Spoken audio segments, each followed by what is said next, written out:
Hello, Dr. Harry Shirley. Welcome to the show. Hi, great to be here. So this is a real honor. I'm always looking for new ideas, and it's not every day that I come across one that's really tying together all these things that I'm super interested in. And you presented something to me that just blew me away. And so immediately I was like, we gotta present this to the world. It's kind of sad now in this day and age, whenever you hear an idea or have a conversation, you're like, we need to market this and share it we need to broadcast it. But that's kind of how it is. But yeah, your idea is amazing and you just got it peer reviewed and published. And so I'm thrilled to get into this today. But first, why don't we let the audience know who you are? Thank you so much. Yeah, I'm Harry. Great to be here today. My background's very academic. So I have a PhD in chemistry, and I was in academia for a long time. Now I've moved out. In my professional life, I'm a consultant, but I have a personal passion for Jungian psychology. I think I just have an obsessive mind, like that PhD mindset. You have to really get into a topic. So the last maybe 3 years, like I've been reading a lot of Jung, getting into his collected works, and yeah, I also gone through my own journey of Jungian therapy. So I had my own journey of individuation, as Jung would call it, kind of contributing myself now, I guess, to Jungian thought, and recently published my paper, which I think contributes to Jung's ideas of what he calls the Unus Mundus. That's brilliant. Yeah, when you first contacted me, you brought up psychology, Carl Jung, ancient architecture, symbolism, and all these things that I'm interested in that seem distant, disconnected, but were able to tie them all together in this incredible way. And that's what I want to get into today. And yeah, it seems like Carl Jung is having a resurgence in our culture where his ideas may have been lost for maybe 50 years. And now it seems like there's just everywhere I look on YouTube and on social media, there's constantly quotes. Maybe that's just my algorithm, but it's flooded with Carl Jung. And I think he's probably misunderstood. His ideas are very complex, but I think that they're like the foundation of psychology and just understanding the collective unconscious, how the mind works. Yeah, absolutely. I see him as one of the greatest minds of the 20th century. The way I see it is Einstein was focused on matter, which we're always very interested in, but Jung was his equal in terms of psyche, and how the psyche works. So I see him as like an undersung equal to Einstein, because I think with the material world, we're very good at understanding, visualizing, and intuiting how things work, because we can touch the material world. But with the psyche, with the world of consciousness, I think it's much harder to engage people. And the world of empirical science has, I think now for some time, disregarded the study of consciousness, or it's called, I think, this Cartesian duality, where we think of mind as very separate to matter, but we've imposed that separation. And I think for Jung, and I think some of the topics we're going to touch upon today, he actually saw that in fact psyche and matter were from the same origin, and the things that Einstein was discussing were probably relevant to psyche, as is the quantum world as well. So yeah, it's all part of the same picture.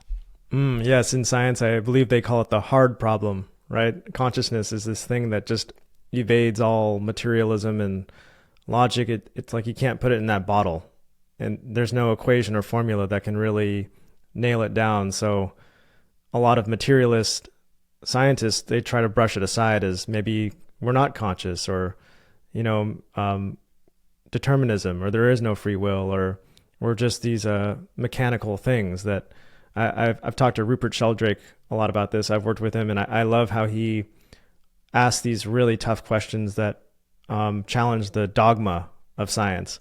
Yeah. And I think it's great that we're diving back into Carl Jung, because if you look into this hard problem, you're going to come across Carl Jung's work eventually, and it's going to change the way you look at everything. Yeah, absolutely.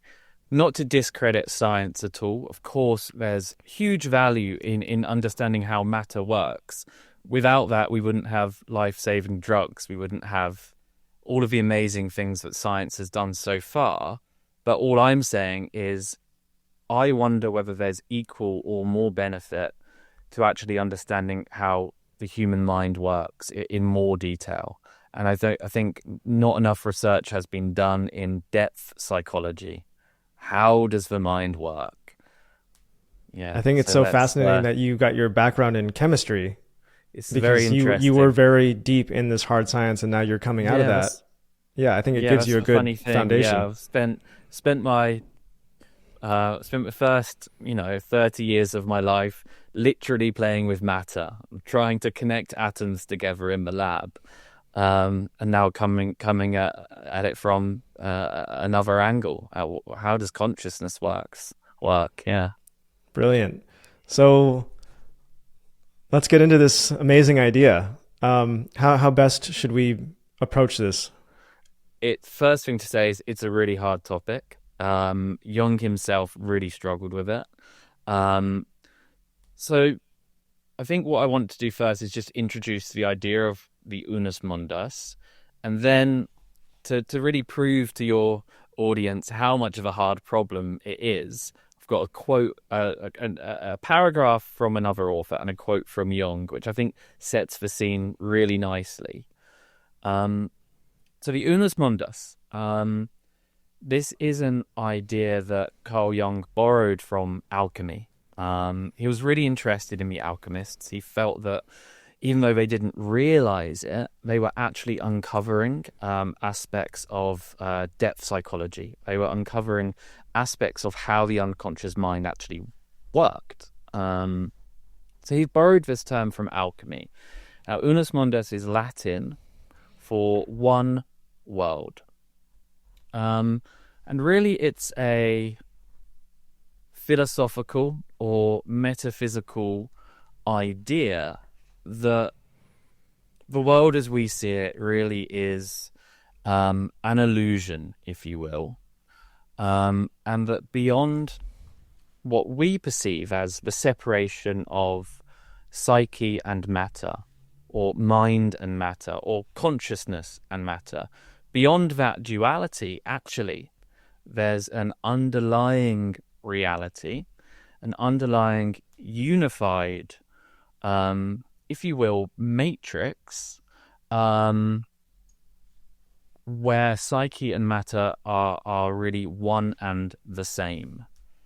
So Jung was really interested in this idea in his later life, and lots of his thoughts on it were in collaboration with the physicist Pauli, Wolfgang Pauli. Now Jung felt that the Unus Mundus had a numerical, arithmetical quality. He also tied the idea of the Unus Mundus with his idea of synchronicity.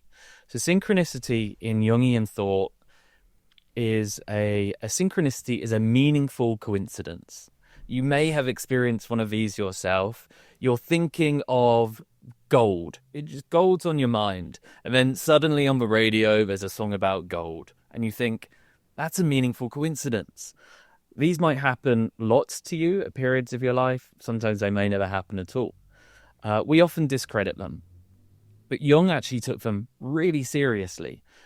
He saw them as a psychic reality. This isn't just, this isn't just hocus pocus. To Jung, they were real. He used the idea of the Unus Mundus to help try and shed some light on synchronicity. If the underlying reality is one where psyche and matter are actually the same, then we can begin to understand how something like synchronicity could occur.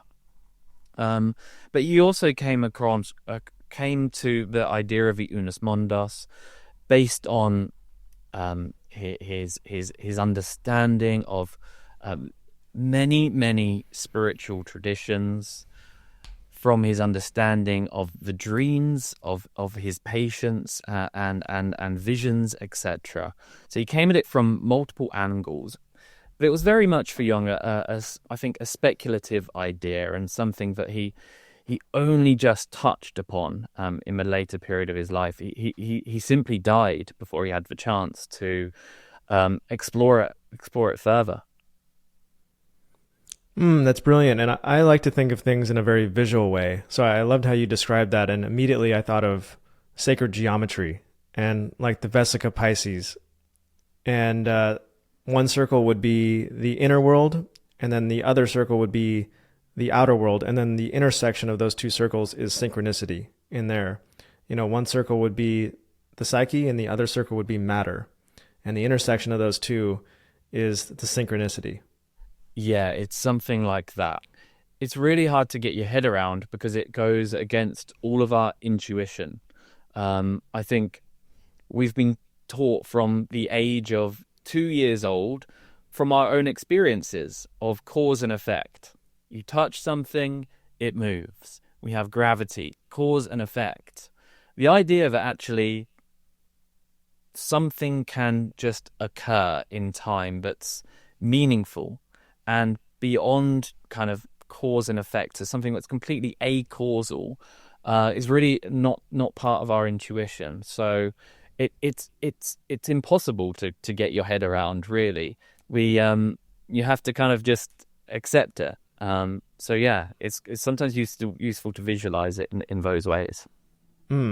So Carl Jung thought about this world that existed under this illusion that was the Unus Mundus, the one world that was underneath the psyche and the matter. Not necessarily underneath, but just a single existence where they are actually one and the same. Yeah, so not, I think underneath wouldn't be fair, but yeah, somewhere in reality there is a unified realm. But as I say, this is no easy topic, and that's why I think no one's written about it in 50 years, really. The last major text on the topic is from the 1970s. My favorite author, Marie-Louise von Franz, Number and Time. But Jung himself admits it's not an easy topic. Just read out a few lines. I think you are correct in assuming that synchronicity, though in practice a relatively rare phenomenon, is an all-pervading factor or principle in the universe, i.e., in the Unus Mundus, where there is no difference between matter and psyche. Here, one gets into deep waters. At least I myself must confess that I'm far from having sounded these abysmal depths. So if we ever feel out of our depth talking about things like the Unus Mundus, remember, it's not an easy topic, even for a genius like Jung. So I like that right. Quote's very reassuring for me when I feel confused. I have not read Marie-Louise von Franz's work at all, but I heard a quote from her that she said her book on numbers and psyche was unreadable, quote unquote. It was just like, it was so dense and hard for people to understand that it was just a work that was unreadable, but still extremely important. Yeah, absolutely. I think I to be honest with you, I find Jung himself very hard to read. He's one of those people which is too intelligent. Like, he has so much to to put onto paper that sometimes actually it doesn't find an accessible form just because it's too high level. And he intuited things and understood things that other people just couldn't understand. But Marie-Louise von Franz, she's much easier to read and more accessible. Yeah. Well, this is why I think what you're doing is so important, because these ideas from Jung are so important, but they're really hard and complex to get into ourselves. And so it's nice in this day and age to have people that are communicating this in a way that is more digestible. Yeah, absolutely. And I hope to try and present kind of my work in a way that is hopefully somewhat accessible. That's my hope. Yes.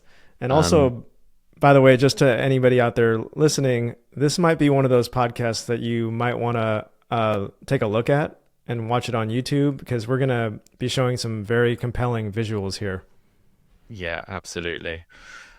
So I guess there's two things that I want to before we go to my work. I think there's two ideas that are worthy of discussing or just highlighting.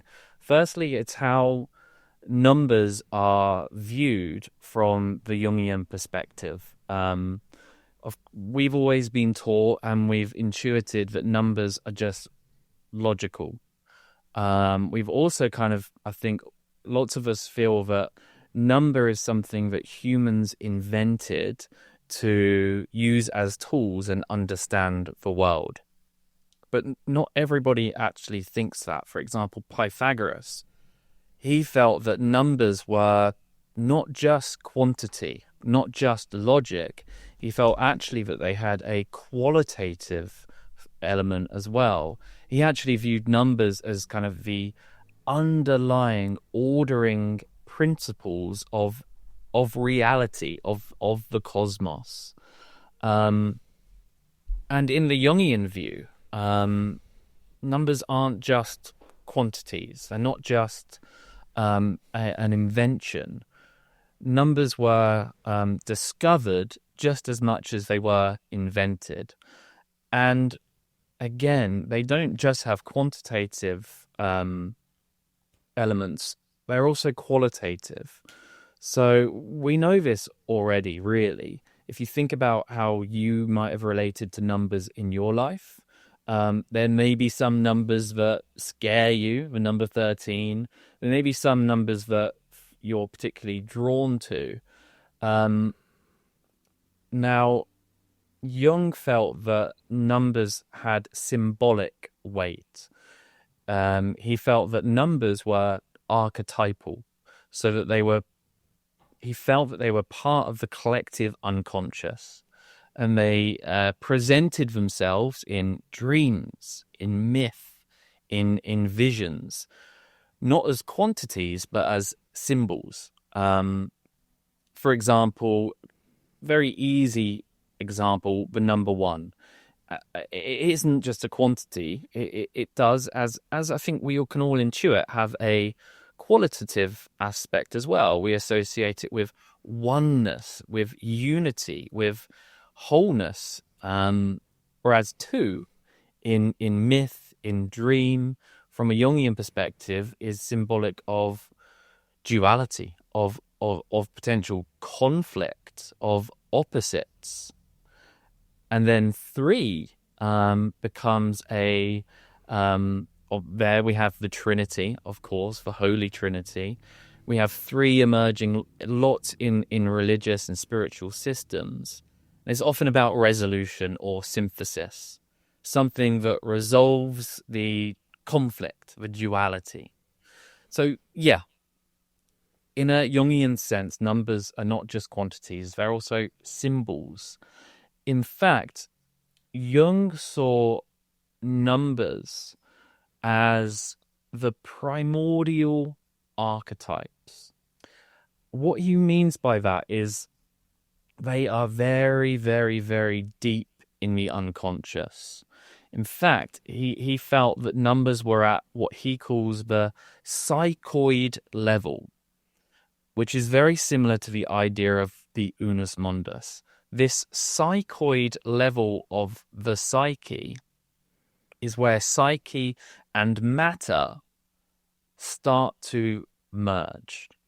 So yes, he saw numbers as these underlying ordering principles in the psyche that had both a qualitative character and a quantitative.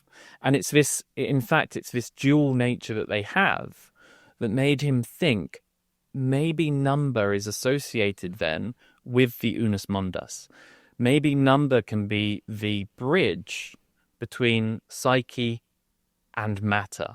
So yeah, that's kind of number from the Jungian view, if you will. So yeah. Yeah, that's very interesting because you're now putting into words things that I've kind of thought about but never really. I don't even know if I was ever consciously aware of it. I'm always seeing certain numbers pop up. Maybe we have this idea of angel numbers. When you see the clock at 11:11, you're like, oh, that's good. Or everybody has their own special number that they keep seeing repeatedly, and when you see that number, you're like, oh, I'm on the right track. Or that's right. a sign of synchronicity. Yeah, absolutely. And I don't think Jung ever wrote it down, but I think probably he became aware of the idea that synchronicity often seems to be tied to number. As you say, you see it on the alarm clock, 11:11, which, by the way, 11:11 is kind of fractal-like as well. It's repetitive, 1, 1, 1, 1. And I wonder whether there's potentially something there as well related to my work. But yeah, it all ties together. Synchronicity, number, and yeah, the idea that numbers are more than just quantities. Absolutely. And I hope I'm not jumping ahead here, but I've looked at a lot of ancient sites and myths and religious texts, and the same numbers seem to keep popping up. And then, like 72, 144, 2160, 432. These numbers not only are found in ancient sites, but then they're also found in like units of measurement, time measurement, distances of planets to the Earth in relation. These ratios pop up, and it's just, it can't be a coincidence, Yeah, you feel as though there's something going on there. Absolutely. All of these things come with the caveat that humans do like to find patterns in things. But from the Jungian view, yeah, there do appear to be these archetypal patterns to reality that appear to be manifestations of the collective unconscious, essentially. So, there was another thing I wanted to discuss. Oh no, I've tied it all up there. So the dual nature of number and that psychoid level of the collective unconscious. Yeah, absolutely. So what next? So do we talk about the Buddhabrot now? Yeah. Is that the next step? Yeah, okay. Before we do, one thing to introduce is just fractals more broadly. So some of you may have come across fractals before. They're self-similar patterns. And a well-known fractal is the Mandelbrot Set, which was discovered in the 80s. Before we jump to the Buddhabrot, just an important point to make about fractals is, again, they are mathematical, but actually fractal patterns do seem to have psycho-spiritual relevance. Walk into any church, any temple, any cathedral, and you're likely to see fractal-like patterns, these kind of recursive, self-similar shapes. So fractals have always been associated with psycho-spiritual thinking, but it's not something Jung ever spoke about because he died well before fractals were discovered. And I wonder whether he had lived to see the discovery of the Mandelbrot Set, whether actually he could have been really, really interested in them. So another thing to think about is mandalas. Jung was fascinated in mandalas. He saw lots of his patients kind of spontaneously produce them as they were going through therapy. And he felt that they represented wholeness, that they were related to the archetype of the self. And I think he saw them as representations of the ordering principles of the psyche. So my work might seem radically new and crazy, but when you actually reflect on it, you kind of think, yeah, actually, this just is one more step forward from what Jung had already kind of spoken about and discovered. Yes, from what I understand, painting or drawing mandalas is very therapeutic, and you can learn a lot about yourself from the mandala, and you can heal through it. I haven't done this, but I've heard it's a form of therapy. Yeah, absolutely. It's a form of art therapy. And yeah, it's a way of, well, from the Jungian view, it's a way of kind of engaging the unconscious and uncovering unconscious contents. In one of his books, I think it is Archetypes in the Collective Unconscious, he gives examples of some of his patients' mandalas and analyzes them. So you can find insights into their unconscious just by the mandalas they've drawn, which is really interesting.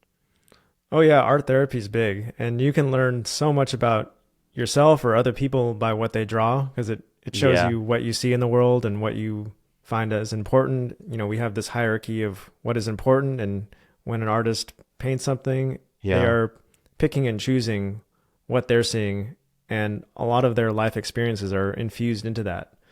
yeah. And I think in a few, well, whenever we come to it, yeah, I think that will loop back into some of my slides that I'll show where I'm gonna, yeah, we'll be looking about how my work might relate to art therapy. Actually, one disclaimer that I really ought to make, I should have made it earlier. I'm not a qualified psychiatrist or psychologist, so I'm in no position to hand out any advice to anybody. My work is purely theoretical, and doesn't need to be applied to real world practice. If it does inspire you, then that's great. But yeah, I wanted to make that disclaimer. Yes, I also have no credentials, but I am about to give everybody advice and tell them exactly how to live. So listen to me. Just kidding. So I really like what you're doing here. Is we're kind of pulling apart the psyche, and we're getting all the way down to the very, very most primordial foundation. It Mm. feels like of consciousness or the unconscious, and then once we get to the very base level, we're gonna build it up and see how that permeates through all different things. That's right. Hopefully. Yeah, Yeah. that's right. So we're going as deep as I think anyone's ever gone, which is number. Number appears to be the primordial ordering principle of the psyche, and reflect on the fact that number is actually the best way we have to explain reality. It's what the quantum physicists use, it's what Newton used, it's what Pythagoras used to understand reality. And my work perhaps is just another extension of this. So yeah, let's talk about the Mandelbrot set. So we touched upon it already. The Mandelbrot set was discovered in around 1980. As I say, well after Jung had died. And I think it's fair to say it blew away lots of mathematicians at the time. I don't want to go into the hard mathematics of it, but I think it's fair to say it's a very simple mathematical formula. It's an iterative formula, which means you plug a number into it and you get a number out. But that number that you get out, you put back in. And then you go around in cycles like that. And it's a special set of complex numbers, essentially. Um, so when we plug numbers into this simple iterative formula, as you can imagine, the numbers get bigger often. So 5 becomes 25. 25 we put into the formula. That becomes 122. I'm just making up numbers. But it escalates. And sometimes it escalates really, really quickly. And the paths just fly off to infinity. Those paths that fly off to infinity, they're not part of what we call the Mandelbrot set. The Mandelbrot set, as you've seen it, it's this bulb shape with the head at the top. That shaded area that you're looking at, those are the values of the complex numbers that don't escape to infinity. Okay. What people love about the Mandelbrot set, people aren't very interested in this shaded region. It's the border, this border of this cartoid. I think it's called cartoid, of this bulb shape. That's where you get these amazing, beautiful fractal patterns.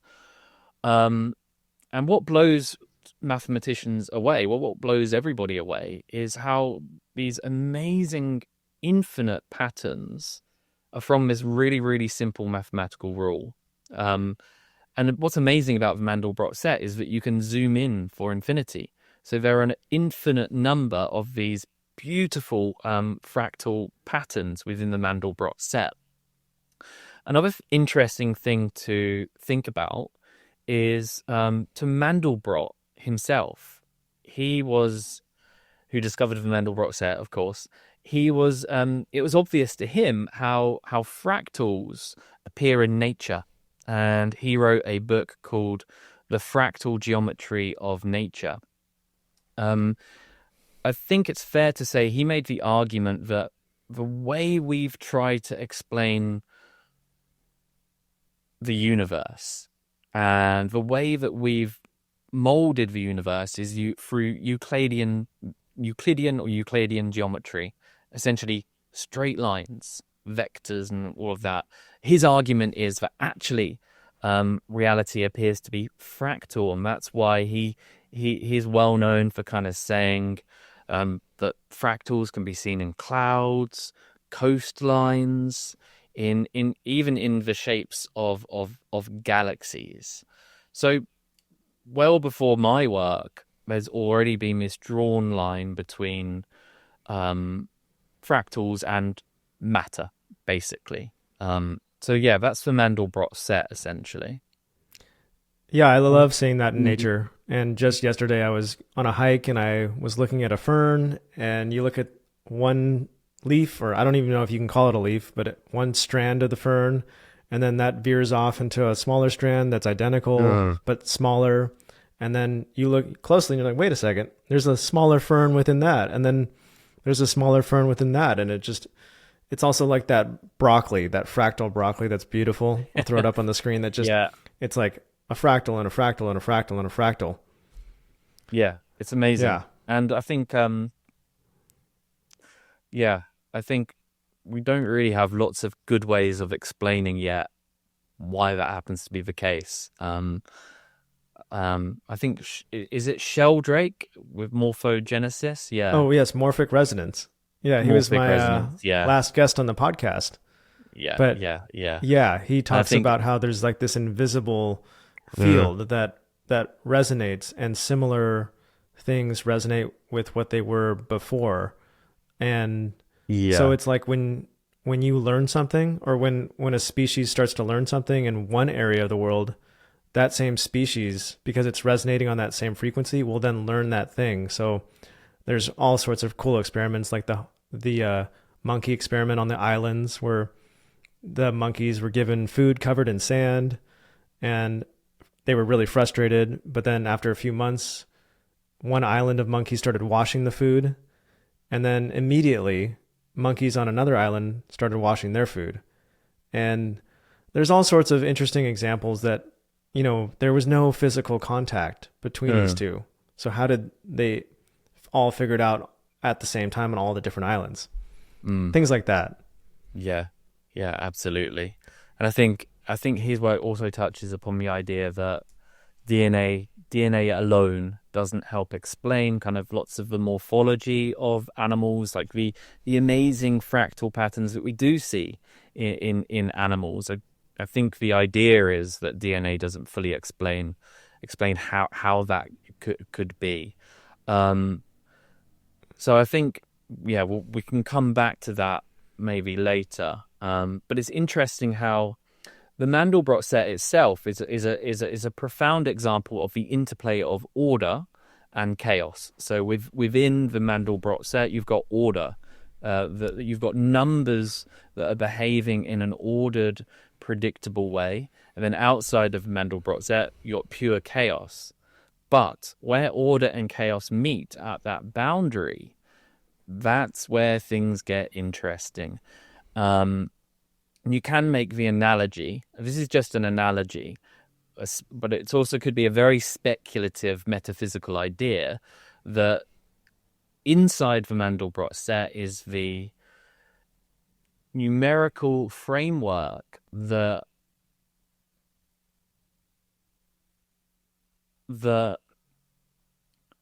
governs matter. It's predictable. Also within the Mandelbrot set as well, you've got lots of these universal ratios. You've got pi within the Mandelbrot set. You've got the e, as in the exponential e. They can all be found within the Mandelbrot set. And then the outside of the Mandelbrot set, which is related to infinity, chaos. That could be a nice analogy for pure consciousness. And then the boundary where consciousness and matter meet, that becomes these amazing fractals. Remember, we as humans, we are an example of where matter and consciousness meet. So that might explain why life on Earth appears to be fractal-like, because it's an example of matter and consciousness coming together. So that's just one of my kind of crazy metaphysical ideas, but yeah, I like it. Well, man is the measure of all things. And if you look at the way we measure space, it's usually with our own units of our body. Like a foot is a foot, a mile is 1,000 paces.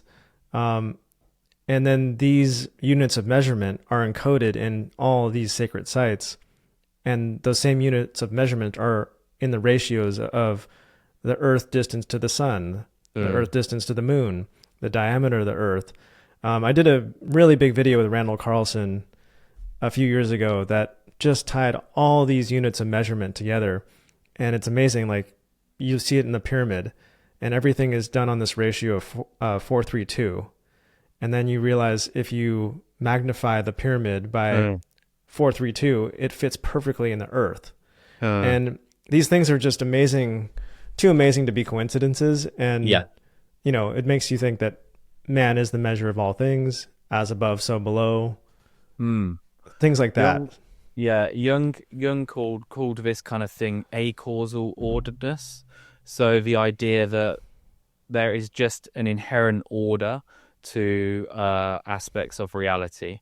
Like, pi is just pi. You can't say, you can't discuss why pi is the number that it is. You have to accept it. It's just so. I think von Franz calls it, it's just a so-called story. You just have to accept it. And I think that adds more weight to Jung's idea that actually the of the Unus Mundus, that the underlying reality is mathematical, that number perhaps governs reality, and that's where these constants emerge from. Brilliant. So, yeah, so from the Mandelbrot, we get the Buddhabrot. How do we get the Buddhabrot from the Mandelbrot? So it still stays fairly simple. The Buddhabrot is a special visualization of the Mandelbrot set. It very much is still the Mandelbrot set. As I said, some numbers stay bound, and that's how you get your classic Mandelbrot set. But as I said as well, some numbers have a trajectory off to infinity. They're flying off. What the Buddhabrot is interested in knowing is, well, what do those trajectories look like? Those complex numbers that escape the Mandelbrot set, what path do they take? So you basically do lots of iterations of the Mandelbrot set under these conditions, and you plot the trajectories of the paths escaping. Now, the paths aren't simple. They all start at zero, but they go off on many different paths. But when you plot lots of them, you get an amazing picture emerge that looks, in my view or my understanding, looks like no other fractal. Fractals are often quite rigid, quite cold, if you will, even though I said earlier that the Mandelbrot set is amazing, but they are still quite rigid. Whereas with the Buddhabrot, you get immediately what appears to be, in my view, archetypal imagery. That's why it's called the Buddhabrot. It immediately evokes the image of Buddha, or I think for me actually it looks like Ganesh, or perhaps an Egyptian pharaoh as well. It certainly is striking, and you can't deny that. And it's simply these paths escaping to infinity. So this was created by like hardcore materialist scientists and mathematicians, and then they inadvertently create this beautiful Ganesh-looking god figure. Well, it was discovered by a woman called Melinda Green in around 1993. I think she just liked playing around with the Mandelbrot set. I don't know the details, but yeah, it just happened. It just happened, and she named it the Buddhabrot because of its appearance, or I think a colleague. I think what happened is maybe a colleague or a friend, I might be making this up, a colleague or a friend said, "That's Ganesh." And that's what sat with her, but I might have made that up. But yeah, it's undeniably evokes archetypal imagery of, in particular, Eastern spiritual thought. Okay, so with your study, you took the Buddhabrot and you did what with it? So before even going into my work, it's interesting to think how the Buddhabrot already resonates with lots of the themes of the Unus Mundus. So in her book Number and Time, Marie-Louise from France kind of covers lots of spiritual thinking on themes related to the Unus Mundus. And essentially there's, I think, summarizing these all together, there seems to be a universal idea that the underlying Unus Mundus is perhaps ordered, self-similar,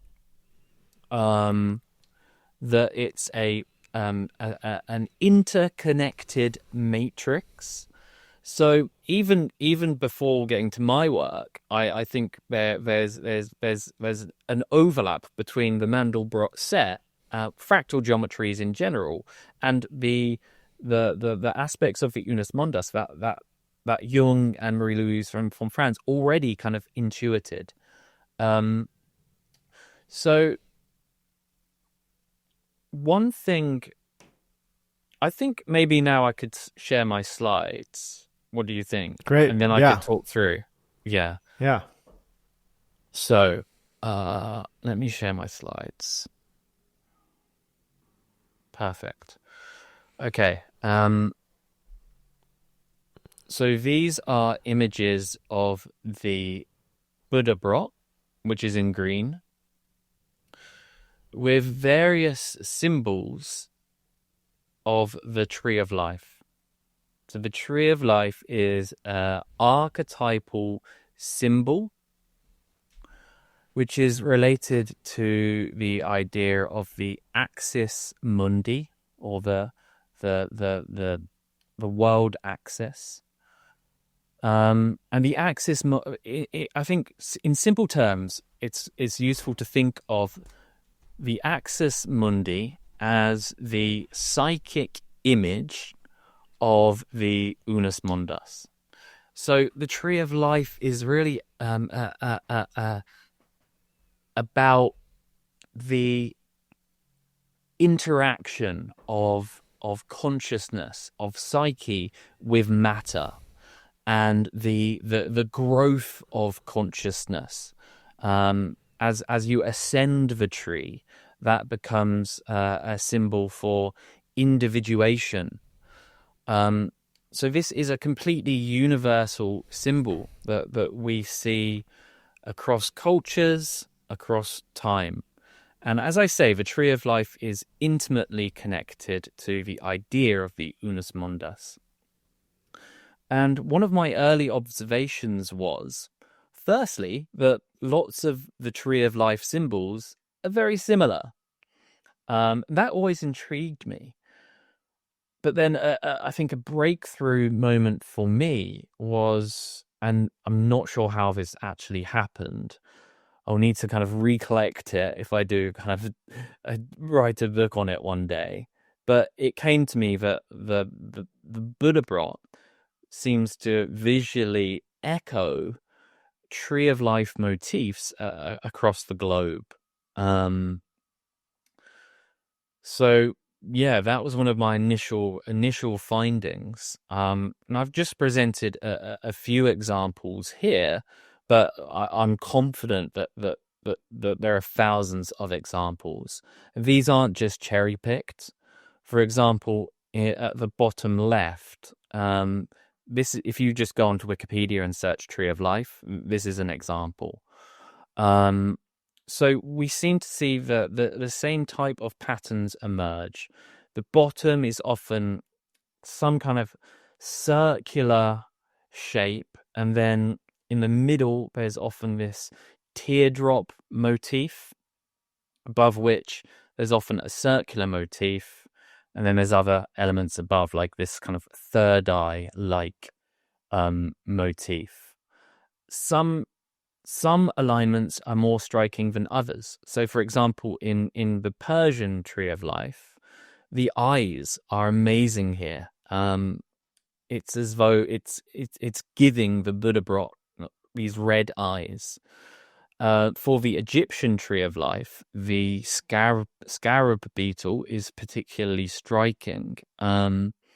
With this Egyptian example, what's quite interesting is you can see in this overlap that I've done, the scarab beetle appears to be holding a circle, which is a motif we're very familiar with. You often see in Egyptian symbol that the scarab beetle is reaching out to the sun. This circle that you're seeing in the alignment is not a part of the Egyptian art. It's not a part of this piece of jewelry. The circle is actually from the Buddhabrot. So it's this intriguing alignment that I find particularly striking. And then in this Egyptian example as well, that the third eye is almost precisely on the King Tutankhamun himself in the middle. So yes, these alignments have been really striking for me. Incredible. I actually have this quite large scarab beetle image right here. I should probably take it off the wall, that I got in Egypt. Hold on. Yeah.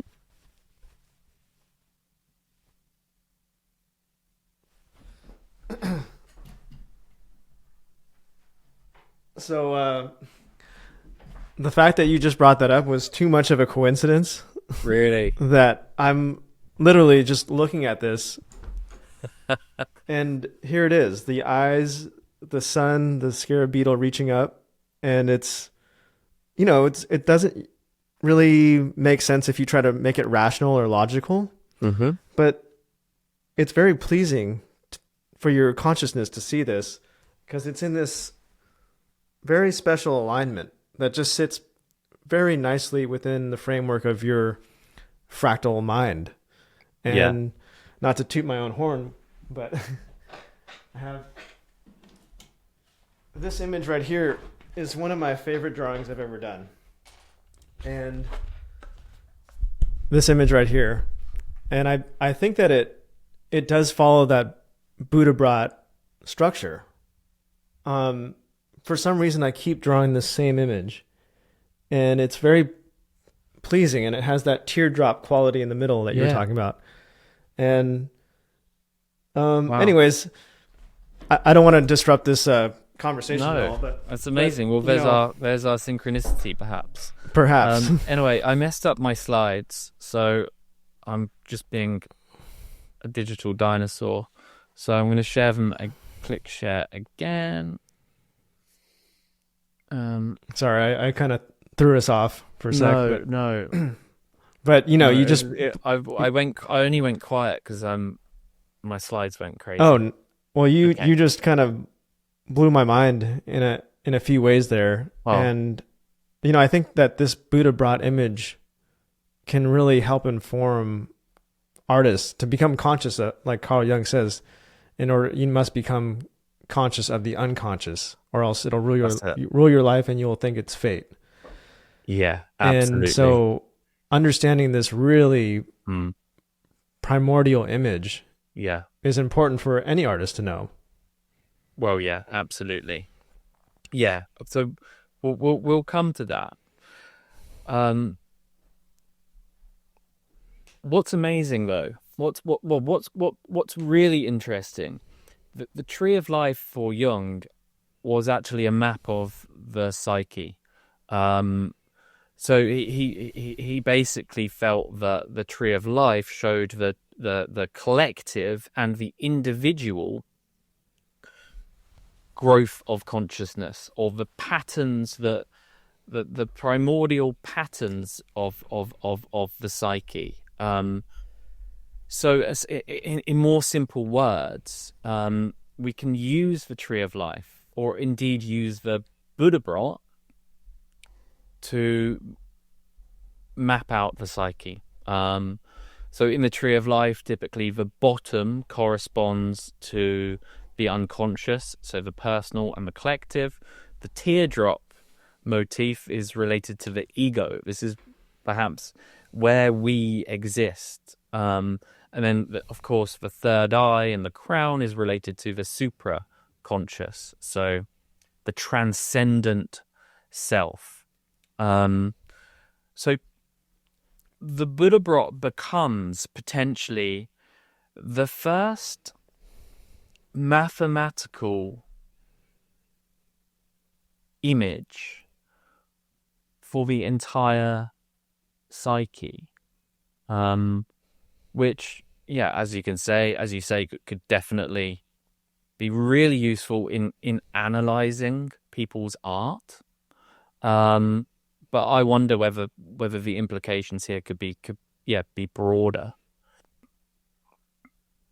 Yeah, I'm going to have to print this image out and just put it right next to my studio where I make all my art, and just use it as a reference. Yeah, exactly. So, the tree of life, intimately tied to the idea of the Unus Mundus. But if you wanted to learn about the Unus Mundus, you'd think, well, who in history has been interested in the interaction between consciousness and matter, so psyche and matter? And you'd go to the alchemists. And any Jungian knows that Jung was very, very interested in the alchemists.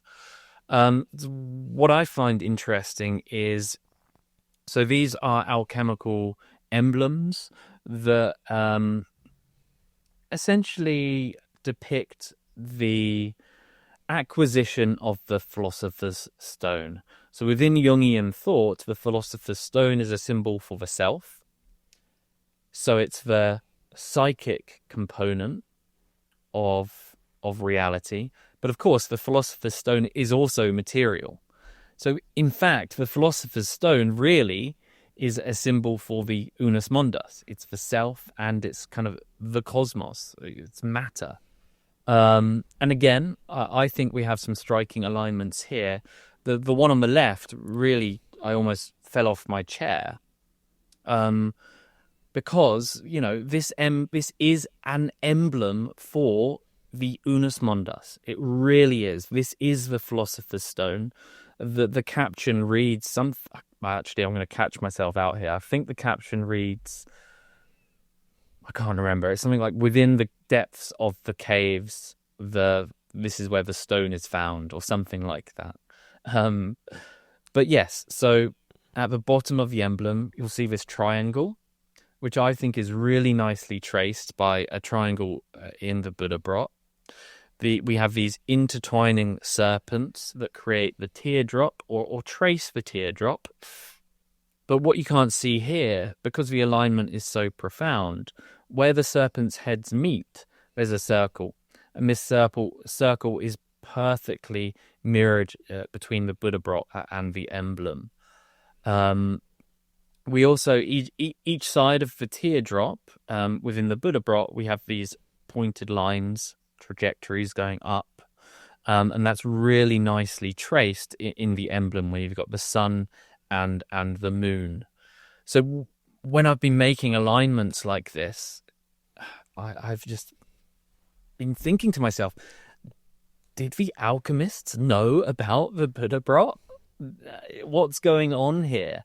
And as you can imagine, like, during the process of my work, there's been a lot of questioning my sanity and questioning whether I'm really trying to find these patterns, or You're not alone. They are there. You're not alone in questioning your sanity. But it is what it is. So what you've done is you've gone through ancient artwork and very symbolic artwork and sites, and you've overlaid this Buddhabrot image over it. Essentially. But it's not just been... So one of the previous criticisms I had was your examples are arbitrary. What I'm trying to emphasize to you today is, no, these aren't arbitrary pieces of art. These are pieces of art intimately tied to spiritual thinking, to the interplay of psyche and matter. So these images are all tied together. So the Tree of Life images and these ones are intimately tied together. But let's not just focus on history. What modern forms of art do we think might explore the unconscious, might kind of break down ego boundaries and allow us to perhaps glance into the Unus Mundus?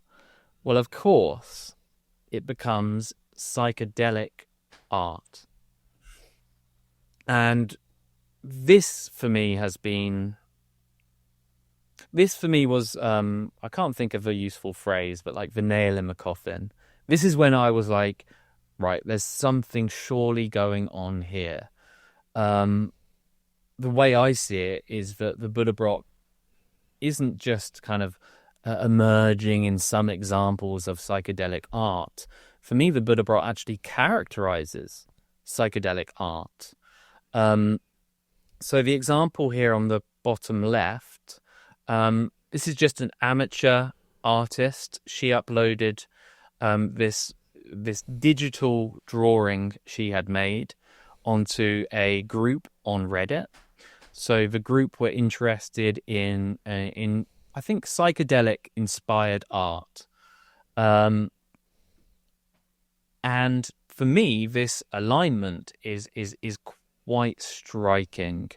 I think it appears to trace the Buddhabrot with precision, which is kind of hard to believe.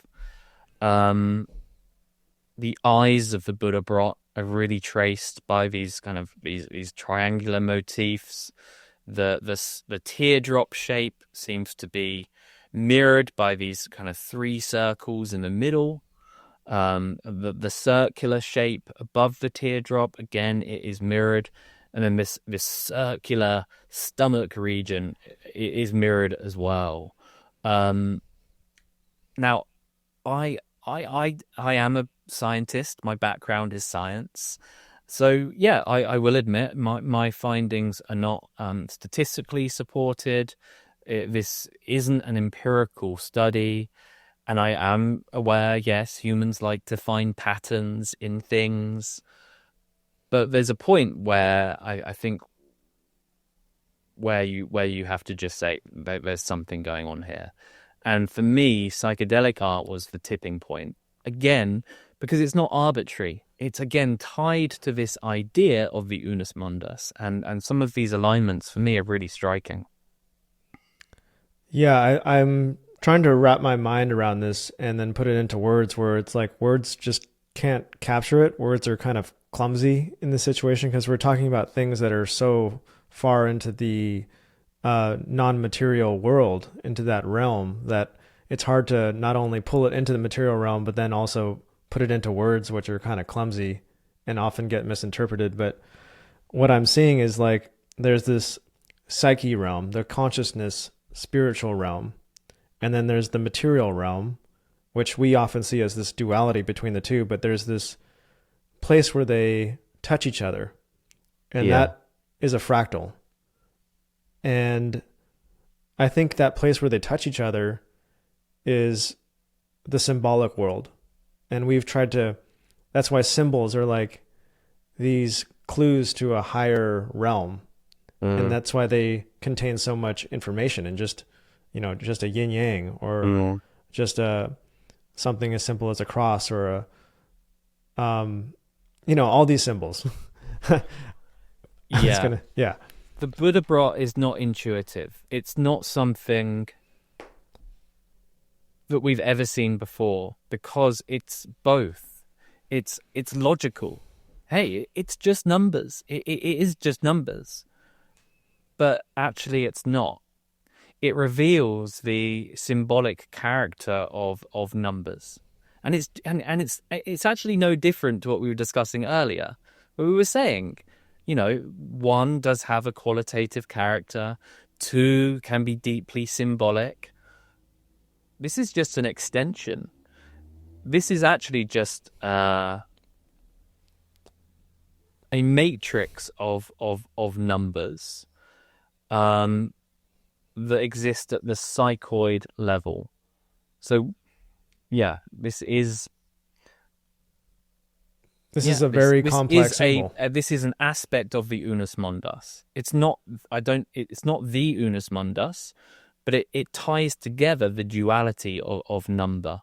It's unifying. Yeah, I mean the biggest criticism of symbols is they're just far too oversimplified. They're containers of great amount of wisdom and knowledge, but they're very simplified, whereas this, to me, is also a symbol, but it's much more complex. It's on a higher degree than just like a yin-yang, much higher degree. Well, it could potentially be an image of the entire psyche. But speaking speculatively again, if we do agree, if we're going to say, okay, the Buddhabrot appears to be an image of the psyche, it appears to be an image of the self, and it's intimately tied to the Unus Mundus, so it's at this psychoid level, then perhaps equally it's also an image of the cosmos. It's somehow, it comes back to that idea of the microcosm, macrocosm, that not only is this an image of the psyche, but it's an image of,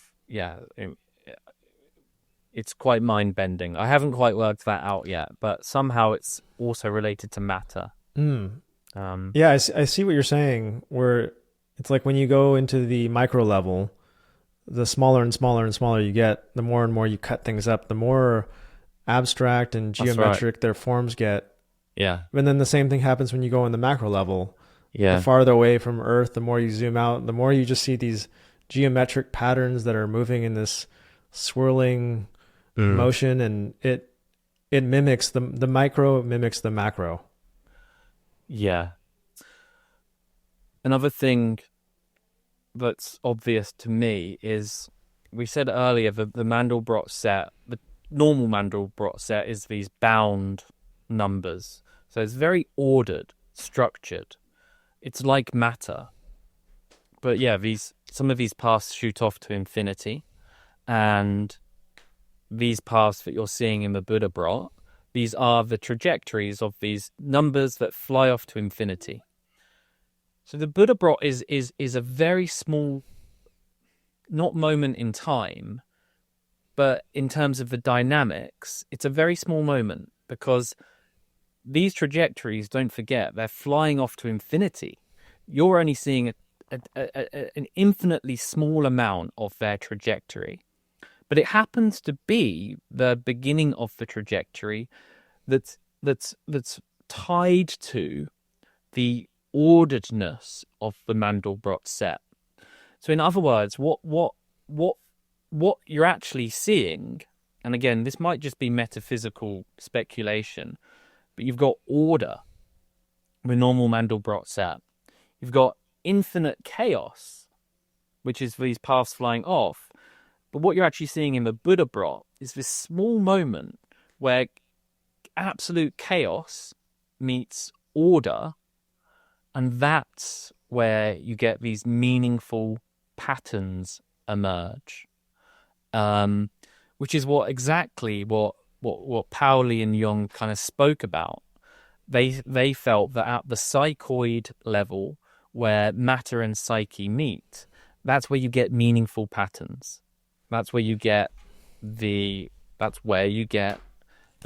primordial archetypes of number.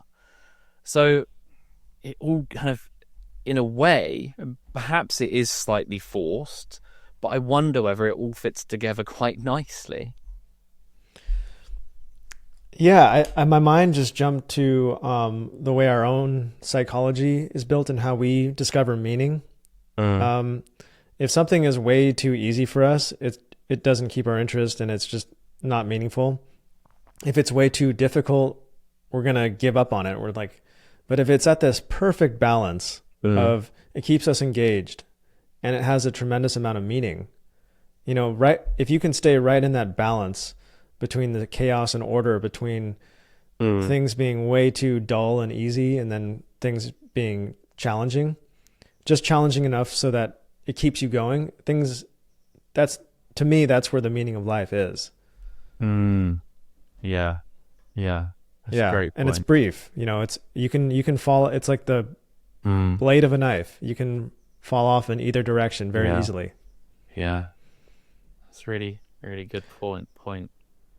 Another thing that just comes to me is the division between classical mechanics, so Newtonian physics, and the quantum world, and how we can't seem to put them together. There seem to be two very different behaviors in reality. And I wonder whether this kind of this view of reality, where you've got the ordered Mandelbrot, you've got pure chaos and infinity, and then you've got the psychoid realm in the middle, which is where the Buddhabrot is, where indeed we are placed as well. I wonder whether the infinite aspect of the Mandelbrot set is perhaps where consciousness and the quantum realm resides. So that governs the behavior of the quantum world, whereas the normal Mandelbrot, the stable bound, perhaps that mathematical field governs the classical world. So again, the Buddhabrot can be kind of this unifying principle. Brilliant. All right. Psychedelic art, we've covered that. What's next? So this is highly, highly speculative. I'm not saying I've found the secret behind the Mona Lisa, but I do find interesting alignments here. I think you're being very modest. I don't So know. this show is not a peer reviewed thing. Let's throw it out there. Let's get the big ideas on the table. Well, I see some nice alignments Yeah. here. The eyes, the ratios around the head and veil appear to align quite nicely. You can't see it so clearly here, but as the veil drops, it seems to trace the left-hand side of the Buddhabrot. Her chin appears to tuck into a shaded region in the lower head of the Buddhabrot. There's numerous other alignments here. And just in general, how once you make the alignment with the eyes and others, that now the entire Buddhabrot seems to fit into the proportions of her torso. But we can get much more forensic. I don't want to talk about this too much today because, as I say, it is very speculative. And perhaps I am just trying to seek patterns here because, like a million other people before me, it's very easy to find patterns in Da Vinci art.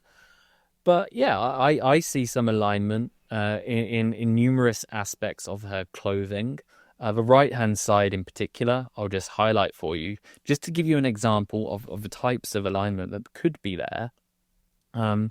Yeah, just in the curving of some of these shapes seems to be mirrored in the folding of her clothing, and numerous other kind of interesting alignments. So in the whole of the Mona Lisa, there appear to be like a large number of meaningful kind of apparent coincidences. And I just question whether there could be something there.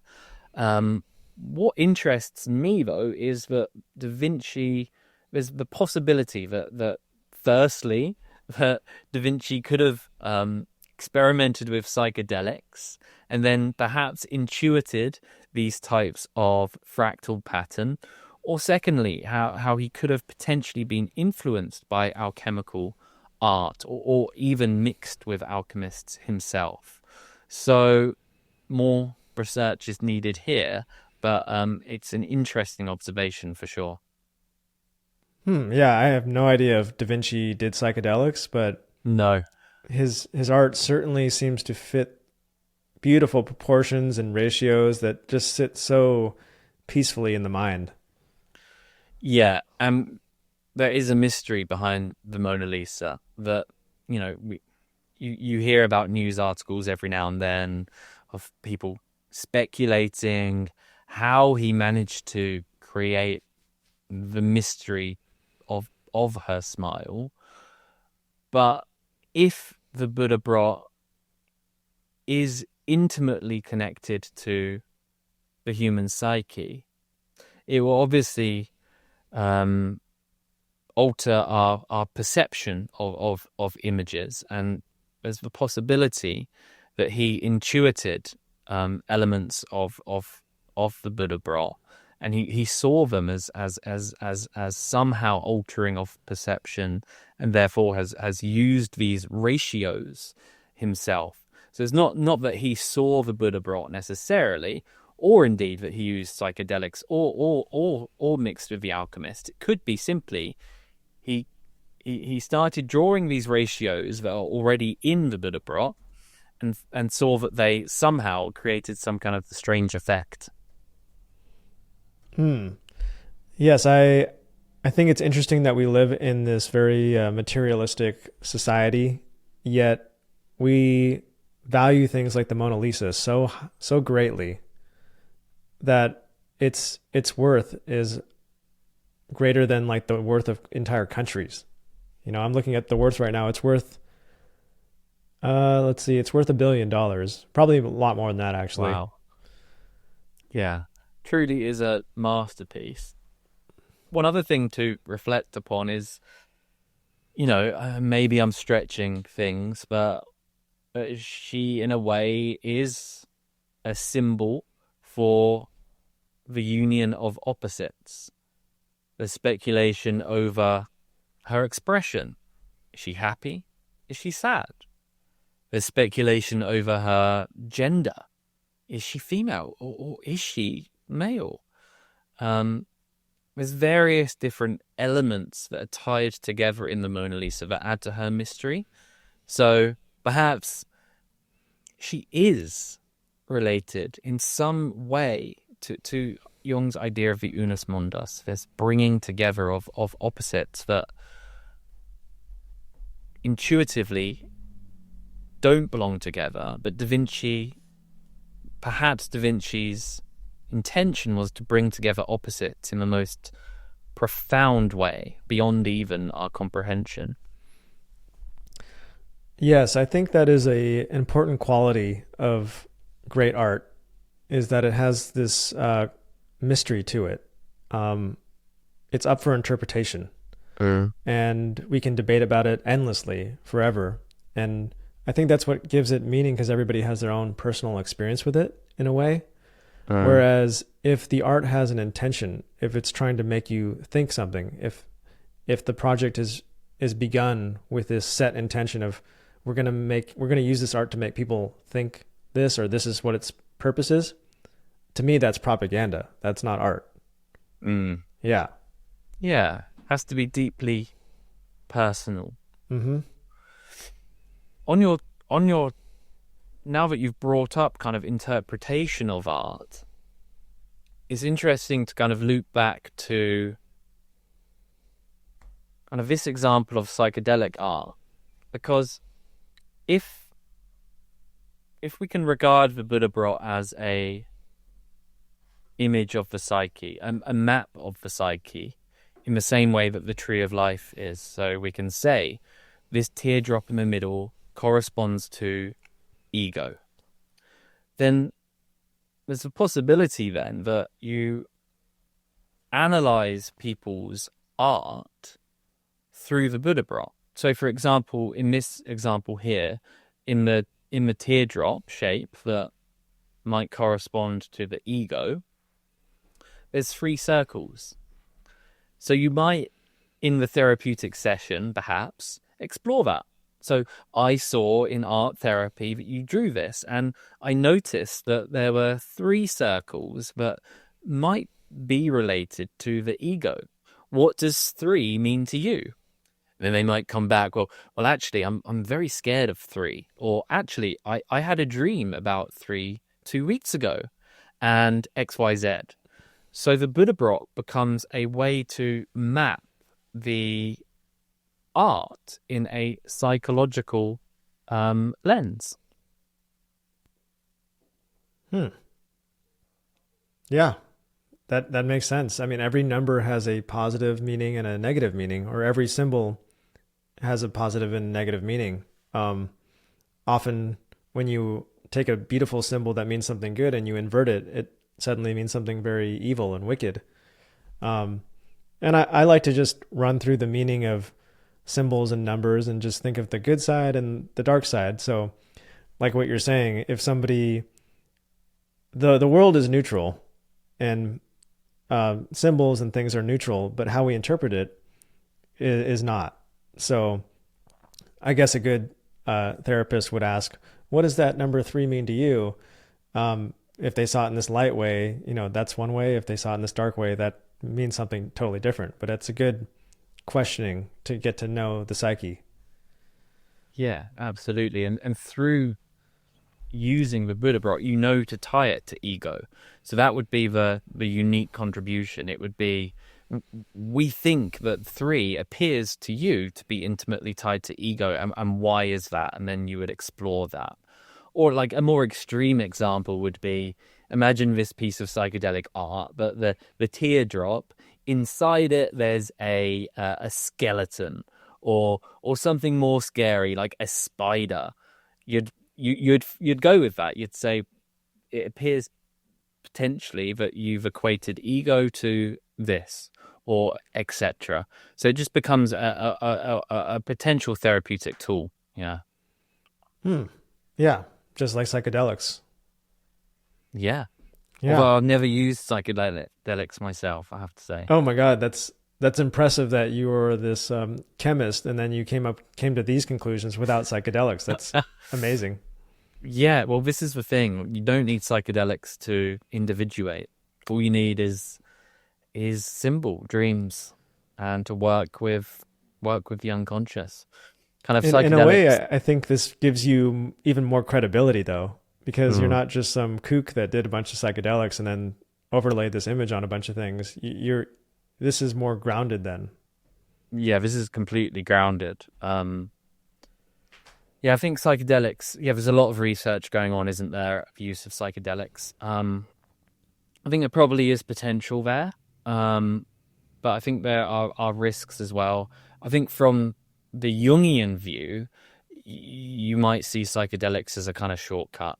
It's a shortcut to, well, in an instant, you're diving into the depths of the unconscious, whereas through more natural individuation over a number of years, you're working with hard emotions.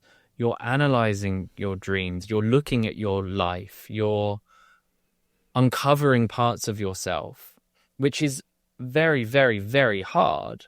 Like facing your own shadow, that kind of stuff. There's nothing harder in life than facing your own shadow, probably. So it's hard. It's supposed to be hard. Psychological growth is supposed to be very hard. But psychedelics, yeah, it's done in an instant. There's a quote, something like, beware of unearned wisdom, something like that. And I think he was alluding to this type of psychedelic, practice. That quote resonates, and psychedelics is kind of like ripping the hood off of the car, and yeah, you can almost kind of tell if somebody's going to have a very bad experience, or nothing's good or bad, but if they're going to have a very rough experience, they're going to have to confront their shadow in that psychedelic trip. And if they've been projecting a lot and not doing any inner work, they're going to come face to face with a very dense and dark shadow. Yeah. Yeah. Absolutely. Another thing we didn't really talk about is how psychedelic art is intrinsically fractal as well. So we've said, like, I've very boldly said that Buddhabrot characterizes psychedelic art, but actually the emergence of fractals in psychedelic art has been known for a long, long time, and no one's really expanded on that hugely. I don't think, but obviously, that perhaps gives an indication as to the nature of the unconscious. It's striking evidence that that psychoid level of the psyche could be fractal, or organized in a fractal-like way. Yeah, I love to think about things in geometric forms, and I even think about like emotions as a fractal. Like suddenly you're laughing, and then you have this moment of introspection, and then you're very serious, and then you're sad, and then you have this memory, and then all of a sudden you're laughing again. I think of wisdom and learning in the same way, where I'll encounter an idea, and then I'll encounter it for the first time maybe, and then I'll learn about it a little bit, and then I'll go to some other idea, but then I'll return to that idea again later from a different vantage point. So it's not the same, but I'm exploring like the same subject from a different part of the fractal. And yeah. Well, I look at everything as fractals. Yeah. You're really touching on something there, and it reminds me of the nature of the Mandelbrot, that iterative nature where a number is put into the formula, that number's put back, and you go around in cycles. So in other words, one idea leads to another, leads to an emotion, leads to another, and we move forward in that way that's linear in a sense, but of course it is like you say, is patterned and rhythmical, and yeah, like you say, fractal like. So if the psyche is organized in this fractal like way, then it's perfectly natural to consider emotions, which are something emerging from the unconscious, as also fractal-like. Brilliant. Yeah. This is going to change the way I look at everything. I guess that's a good thing. Yes. But yeah, we've covered a lot. So was this the last slide? So the last slide was that zooming into Mona Lisa. So maybe I'll stop sharing now. Okay. Yeah, thanks for sharing this. And I'm definitely going to print this image out and put it right by my whiteboard where I draw every day. And yeah, I think it's a very grounding image that is going to help balance, like becoming conscious of this thing that's very unconscious is going to help ground me in all aspects of life. Well, it will be really interesting to look back on other pieces of your art, and you might be able to trace the Buddhabrot other places. Well, I've been following your videos for a number of years now, whilst I've been working through this work, and lots of your images did resonate with me. Lots of your images are archetypal. You touch upon sacred geometry, but you've also got deeply archetypal things going on, which I really love. So yeah, I wouldn't be surprised. In other words, I wouldn't be surprised if Buddhabrot sprung up in pieces of your art. I think it has, and I just wasn't consciously aware of it. And I'm really thankful that you've tied this all together. What has been the response from you got this peer reviewed? That must have been difficult. It's been quite non-responsive so far. So the peer review process was hard. The peer reviewer really wanted me to make more of a to provide more of a context to the study, so to dive into Jung's theories in more detail, but they never questioned my findings. But they did want me to state that the findings were non-statistical at this point, because they are. We're not presenting this as objective fact yet. But I haven't been able to present this is my first time presenting the work in this kind of way. Obviously, as you do, you share things on Twitter, but I don't have much of a Twitter following. I don't have any Twitter following. I think I've got 9 followers. So getting my work out there hasn't been easy. But it was only published a week ago, maybe over a week. So we'll have to see what ripple effects happen. But this interview has been a great opportunity to discuss it. So thanks for inviting me. Of course. It's been really useful. Thanks for coming on. And I guess it kind of makes sense that there hasn't been a huge response yet, because it's very hard to even know how to respond to this. I know. Especially from a scientific perspective. I don't know how like a hardcore materialist science how they would even respond to this. It's like, I know. Yeah. The thing is, if you're not familiar with Jung, if you're not familiar with Jung's ideas, I completely empathize that you would look at a piece of work like this and just go to yourself, what madman has overlaid, this image with alchemical art? What on earth is this rubbish? And I get it. If you don't believe in the unconscious, if you don't believe in the collective unconscious, this is going to be really hard for you to get on board with. But you might also come from this work. You can enter this work from other perspectives. For example, the Buddhabrot could be related to the way that we process images. It could be related to the way our brain organizes perception. So it doesn't have to be tied to Jung, but it is tied to Jung. But what I mean is there are other lenses to look through this work, and other people might want to come on board and say, yeah, this this does align with the symbols, but I think there's an alternative explanation, which perhaps might be more related to kind of modern empirical views of psychology. But I'm no expert in. Not that I'm an expert in Jung, although I feel like I know a bit. But yeah, there may be other angles that this could be taken from, which is understandable. You're so modest, which is a great quality. I'm thinking of ways how we could run experiments on this, though. Perhaps you could have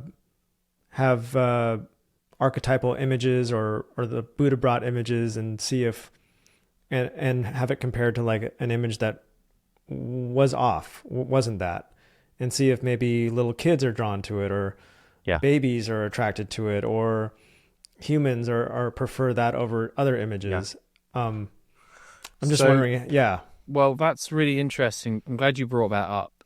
There's a researcher called I'm just going to make sure I get his name right. Richard Taylor at University of Oregon.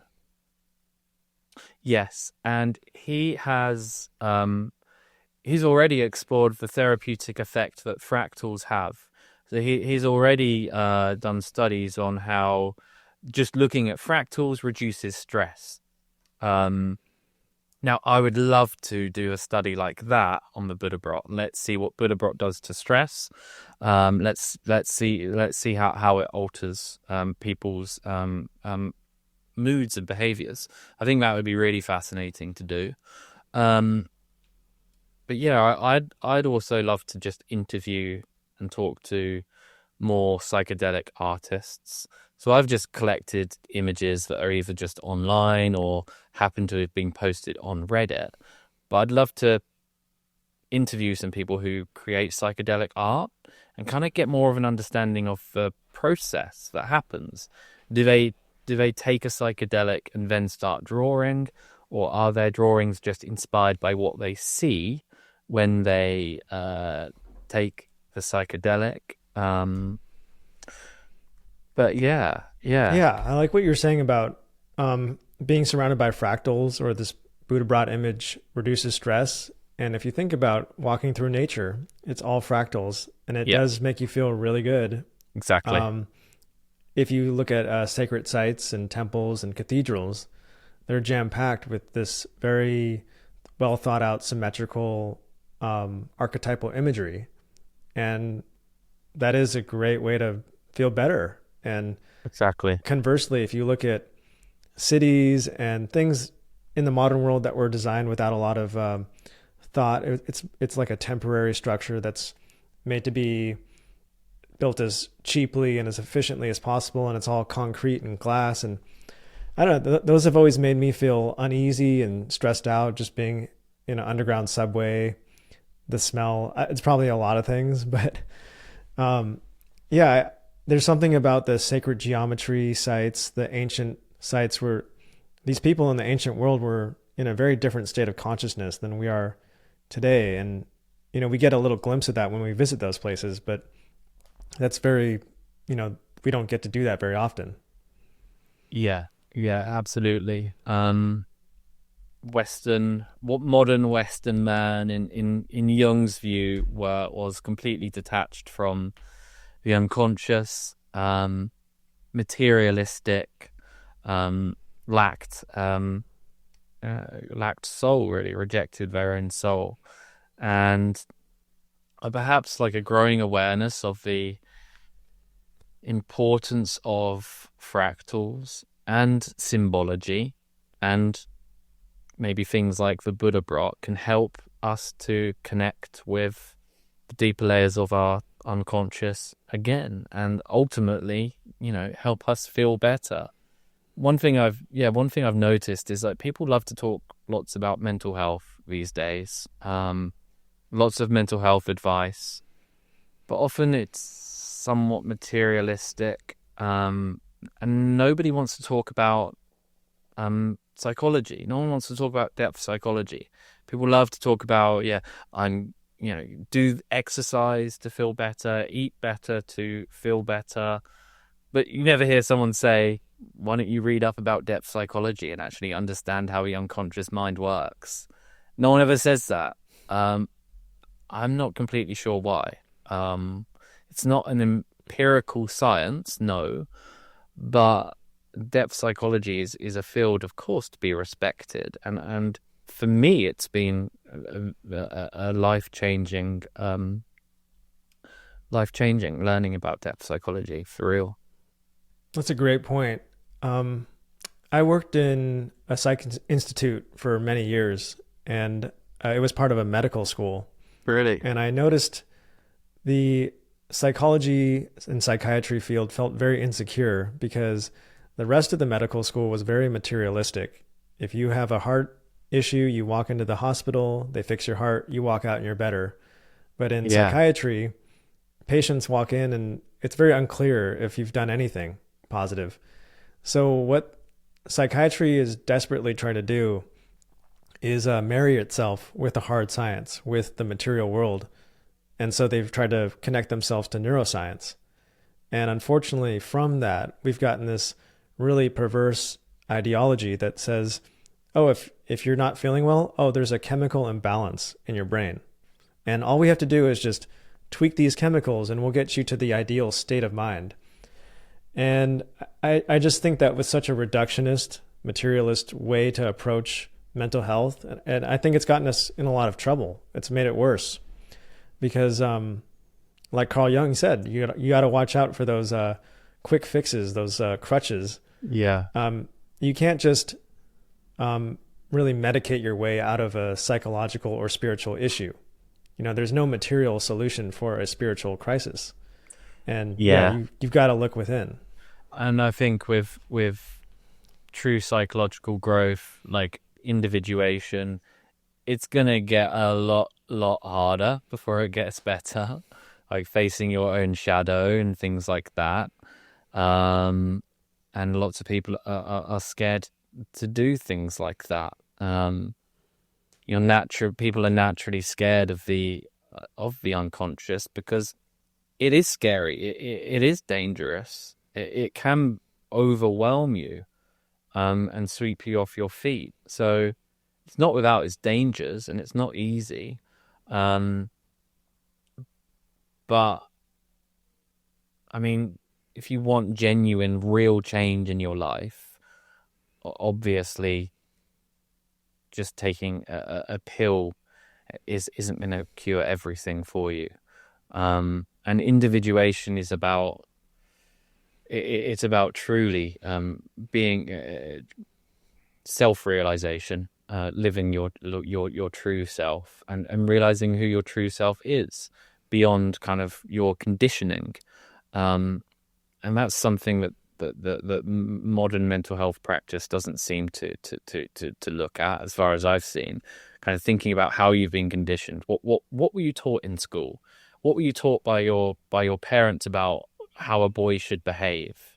It doesn't touch on those really deep, important things that may have happened in our early life. And again, people don't talk about it as much. The importance of uncovering all of that, all of those repressed. It's not just Jungian, Freudian. All of depth psychology looks at these repressed things in our lives, etc. How our parents kind of affected us, or all of that. Huge value in going there. Absolutely. As far as I understand it, Carl Jung thought that the first half of our life was about the outer world. When we're born, we are nothing but potential. We could be anything, but we are nothing. And so the first part of your life is just becoming somebody. You're very low resolution and you're trying to become more and more high resolution. So you have to learn things, become capable, take on an apprenticeship, and just get skills, basically. But then at a certain point, you really need to rediscover your authenticity and the child you left behind, and regain that imagination and that zest for life that you once had. And that is when the magic happens. When you have capability and imagination, you can do anything. And so I think Carl Jung said the second half of life is about the inner world. Yeah. And that's when you kind of integrate things and become wise. And I think that if you have strayed off course and if you strayed very far away from authenticity, that process of looking inward is going to be very difficult. And that's what we call a midlife crisis. Exactly. Yeah. What I was about to say. So people hit that transition point that Jung says. There's a point where you need to start looking inward, but we're not instructed in modern life of how to handle that midlife crisis. People try to solve it materialistically. So they buy a fancy car or do other awful things. But yeah, it's that feeling of crisis is instruction from the unconscious to you need to listen to me. I'm here, and you need to start looking inwardly. That's what the midlife crisis is really about. And it's an opportunity. It's a golden opportunity to enrich your life. Yeah, absolutely. So yeah, like you say, the first half of life is ego-based, doing, achieving, and that's great. That's what you should be doing. But that transition point becomes a critical moment in everybody's life. Yeah, I think if it's a really stark transition, it'll be very painful. But you can go forward in your life gradually, and you can have these mini midlife crises. They don't have to be a crisis. It can be like, every couple steps in the road, you look within. Okay, let me build myself up a bit more. Okay, let me evaluate, reflect. Let me, if you haven't reflected in 50 years, then it's going to be very difficult. But if you take time to reflect every so often, it's going to be a lot smoother and you won't stray off course. Yeah, absolutely. Absolutely, I agree. So I wanted to show you something really quick that kind of just Okay. emerged from my primordial unconscious that you made me think of. Let me pull this up here. I'm going to share my screen. And so I made this about 7 years ago, maybe 8 years ago, when I kind of around the time when I discovered sacred geometry, and I just got so excited. And this is very different from what I normally do on my channel. And everybody was kind of making fun of me, saying this guy took some mushrooms and lost his mind. But yeah, I think it's really important to draw sacred geometry. So here I am just outside drawing it, and it all starts from one point, and all you need is a compass. That's it. And you put the point at the intersection of the circles, and then you repeat Yeah. each intersection of circles. I've becomes- tried to do this myself, but I'm useless. It's funny, you don't need any artistic skill to do Yeah, I this. guess. And I find this to be very therapeutic. So here's the flower of life. And then this contains many great secrets here. So when we expand the flower of life, we get the fruit of life here. And this is a purely feminine shape, but now we're adding masculine energy to it, the lines. So out of the formless comes the form. Out of the spirit comes the material. And here we get Metatron's cube. This contains the fabric of reality. So now I'm just starting with the most primordial images that I could think of and find. And then this is all in like chronological order of, we're starting with water and cymatics. And the intention of this video is really not to get hung up on any one thing. It was just to kind of see the connections and see how everything stems from this primordial information system. And actually the Bible is also, you can overlay sacred geometry on the Genesis and it matches up perfectly. Really? It's pretty amazing. Yeah. And like it even talks about God moved upon the waters before. And I made this video a long time ago, so I need to remember it. But just the way that they talk about the movement of God matches the movement of sacred geometry. Yeah. But here we're Well, going through just, yeah. maybe could be that ancient mystics intuited the underlying fractal nature of reality, essentially. So here we're getting into the ancient sites, and now we're going to get into psychedelic art and how this same pattern is everywhere.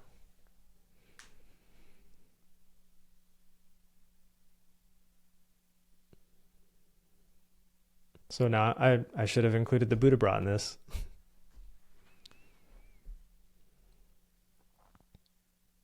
I mean, it probably is in here quite a bit. Yeah, that's what I was gonna say. I'm just looking for it. Something we haven't touched upon, just because I just saw the chakra system, is how the Buddhabrot actually also seems to reflect the chakra system. Right. Down to quite good detail. If you zoom into the third eye of the Buddhabrot, it's actually perfectly matched to the depictions of the third eye. Not just the visual depictions, but if you there's one translation of the tantric text called Serpent Power, and it describes the third eye, and it's as though they're describing the Buddhabrot. That there's various different focus centers in the Buddhabrot that for me seem to trace the chakra systems as well. That makes perfect sense. Yeah. So that's the end of that video. But very cool. Thanks for sharing. Anyways, I haven't looked at that in many years, but just like the fractal, it's good to return to it from a different state of mind. Yeah. You've definitely touched on our discussion there before we even had it, that there's hidden order, hidden patterns. Yeah. So I really appreciate this conversation, and I've learned a lot. I mean, I'm sure I'll return to it later at another time. And yeah, it's been great. And I wish you all the best with the study. It's a very hard topic to discuss, and it's very new. So I hope for your audience, it's been a useful introduction. But it's been really great to just have the opportunity to talk to you, and to also just talk to somebody who is genuinely really interested in symbology, as you are, but also someone who you have contributed to this work. You really have, like, through watching your videos.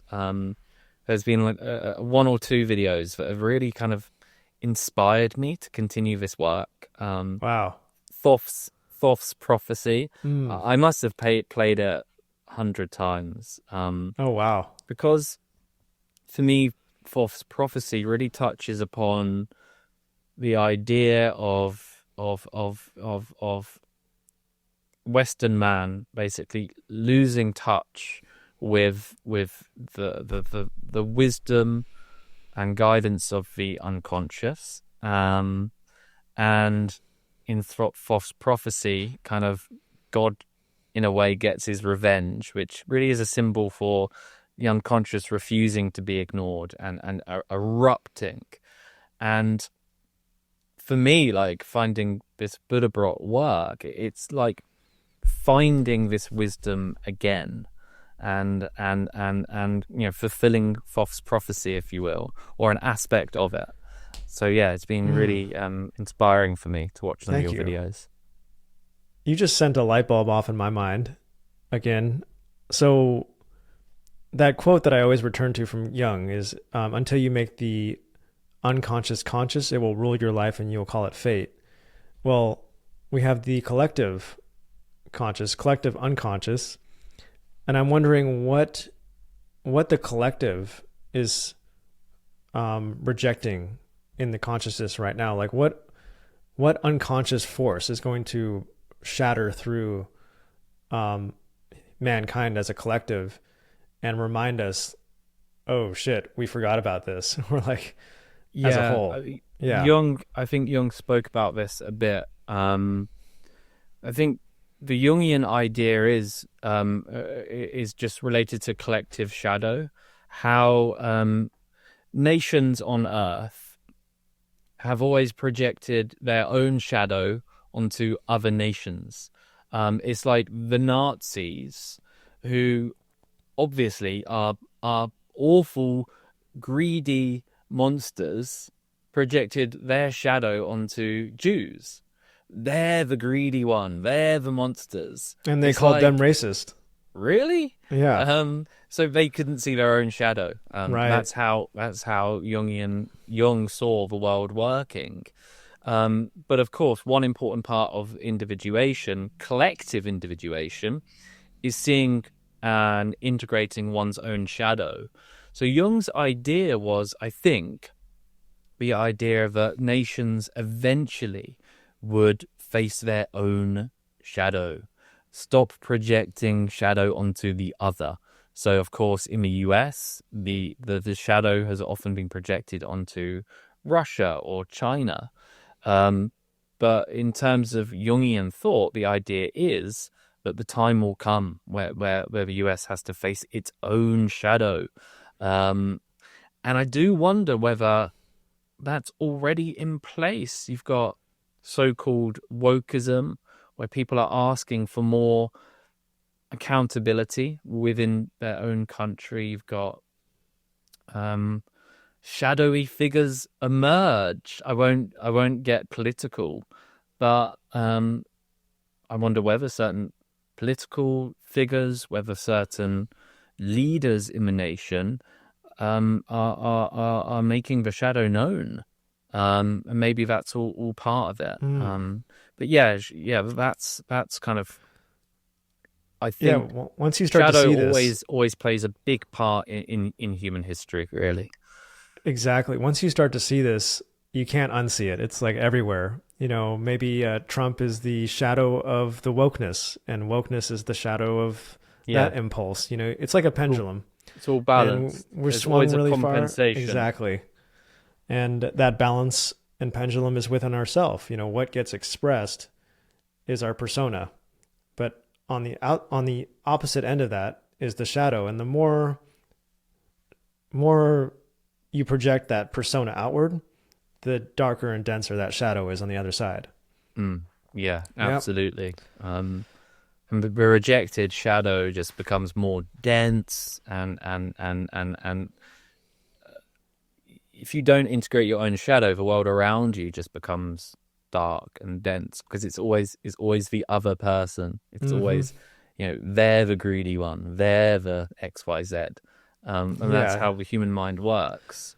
I think one of Jung's frustrations was, we need to learn more about what's going on here, and we need to become aware of these kind of shadow projections and this type of depth psychology. But what I think one of my frustrations is a complete lack of awareness. Like, why are we not more interested in the insights of psychologists, and why are we not taught that in school? Why are we not taught about human psychology at a younger age? Because it's pretty useful to get through the world, to be aware of your own projections, but to be also aware of the projections of others. Precisely. Yeah. The quote from Carl Jung, everything that irritates us about others can lead us to a better understanding of ourselves. That quote changed my life. Every time I get really irritated, I stop. Instead of reacting, I say, okay, wait, first ask, why is this thing bothering me? And 99% of the time that alleviates my irritation. I'm kind of like, oh, yeah, there's that thing again. That makes sense. Yeah. If you're in most conflicts with people are when you're projecting your own shadows onto each other. Like if you're projecting your shadow onto somebody, it becomes like an emotive experience. It's not just that person annoys me. Like there's a tension there. It's a sign that if you're projecting your shadow onto them. Yeah, because the world is neutral. the events that happen are neither good or bad, but the same event can happen, but two people react in extremely different ways. Yeah. And that's because the event reaches into the psyche and tickles one person's shadow, and for another one, it doesn't do that. Somebody bumps into my shoulder on the street. Maybe I have a huge reaction because I've been disrespected and neglected, and I feel like that was an assault on my character. Whereas another person would be like, "Oh, have a good day." They rub it off. It's this the shadow. If we're unconscious of it, we're gonna react and project. Yeah, absolutely. Yeah. All right, Harry, thanks for taking the time. I really appreciate this conversation, and I'll get this episode out as soon as possible. Yeah, it's been great. Thank you for the support and the opportunity to present and talk to you. And I hope this is just the beginning. I look forward to discussing again with you in the future. But it's been a really great conversation. Absolutely. Where can people find more about you and about your work? So could we link the paper in the description? Definitely. All right. Well, we'll link my paper in the description. And that's a good starting point for you. I don't have much of a presence on social media. So maybe we can link my email address. But yeah, I'm open to any questions people have. Yeah, well, congratulations on getting the study published, and I'm looking forward to some experiments around this. Yeah, let's put our heads together and think about what we can do. Absolutely. All right, Harry, thank you so much. This has been a pleasure. Right. This has been another episode of Before School. Thank you.